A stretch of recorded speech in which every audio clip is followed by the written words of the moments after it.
Hi, my name is Alina Eisenhauer, and I'm coming to you today from Sweet in Worcester, Massachusetts.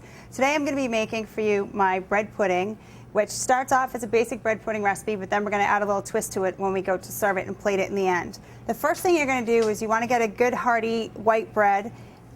If you don't have white bread and you happen to have some leftover pastry around, that makes excellent bread pudding too. Cinnamon rolls, Danish, things like that.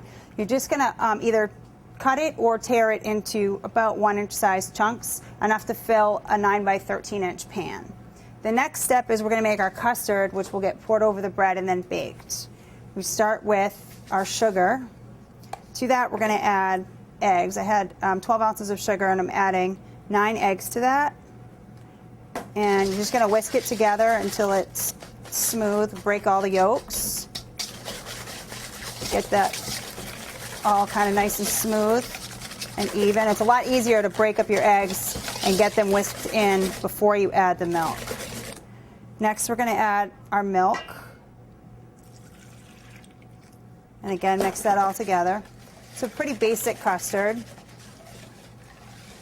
Now, I like mine with just a little bit of nutmeg. You could add cinnamon to this recipe if you wanted to, but because of the way we're going to be serving this later, and actually I like to pair it with a beer, I keep the spices a little bit simple, and I just go with the nutmeg. Next, I'm going to add some vanilla. I've got a teaspoon of vanilla there. Again, use a really good vanilla. That's one thing that's important. If you're going to use vanilla, try and get a good quality vanilla extract. And then the last thing I'm going to do is put in my nutmeg. I like to use fresh nutmeg, which you just grate with a little microplane grater. You can use a powdered, already ground nutmeg, but the fresh nutmeg gives you a much better flavor, and it smells really good while you're grating it. And I'm just going to grate about a half of 1 nutmeg right into the custard. So once you have all the nutmeg grated into your custard, you're just going to give that another quick stir. Make sure you get all the sugar off the bottom of the bowl, and we're going to pour that right over our bread. You're going to pour evenly. It will kind of spread itself out, but you can help it along. Get all that good stuff out of the bottom of your bowl. And then you can take your hands and just push it all down. Make sure that you're getting all of your bread covered, submerged into that custard, so we don't end up with any dry pieces. Once you have this all in there, we're going to take it and we're going to cover it with aluminum foil, and it's going to bake in a 350-degree oven for about 45 minutes. You really want it to be set because of the way we're going to serve it. So you're just going to cover this with your foil. It goes into the oven for about 45 minutes. After 30 minutes or so, you can check it, take off your foil, and then bake it with no foil for the last 15 minutes. Again, check it. You want to make sure it's set all the way through, even into the center, before you take it out of the oven, and you're going to let it cool before serving. So our bread pudding has come out of the oven now, and it's cooled off. You want to let it completely cool before you slice it.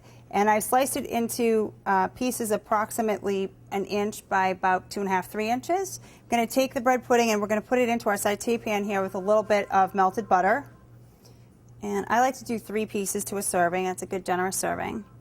And we're going to saute these on one side and then flip them over, saute them on the other side so they get a little bit brown. And then we'll add some caramel to the pan. So after we flip it, you're just going to add some caramel sauce. Again, you can use any caramel sauce that you like, commercial, store-bought, or make your own. You can be generous with it. Just cover them. And it's going to continue to cook in there. I usually like to flip it over again once to get both sides covered.